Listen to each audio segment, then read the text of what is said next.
So I went down to local pharmacist and I saw on the shelf they had these new tablets in, and they were called Fat Binder. Fat Binder. And I looked at them and I thought, well, if I need anything binding, it's my fucking fat.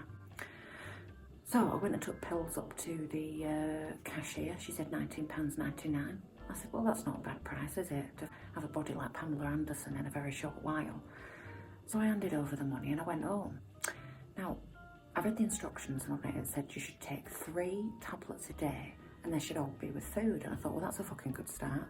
So I had my breakfast, I had my 4 Weetabix with my skim milk. And then I went on to lunch at about 1 o'clock. I remember I had jacket potato with cheese and beans. And dinner time must have been about 5:30, 6 o'clock. And I put in my steak and kidney pie with me chips into the oven, put my vegetables in the steamer because, you know, I like to keep healthy. And just before I was about to tuck in, I took my Fat Binder tablet. It must have been about half hour later, I was watching Coronation Street. It was a really juicy storyline. And all of a sudden I had this right tummy ache and I thought, what's that about?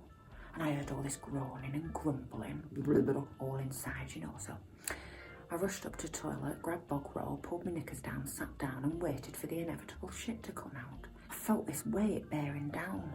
I thought, fucking hell, this is a big one. I haven't had one like this since about 1992. I sat down.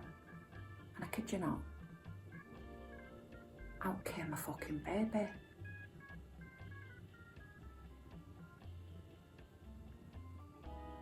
Turns out I weren't fat at all, I was fucking pregnant. But you know what? I always look adversity in the face and I don't let anything get in the way of my goals. No.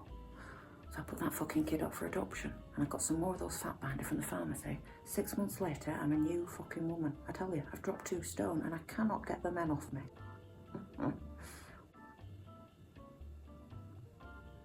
Funny old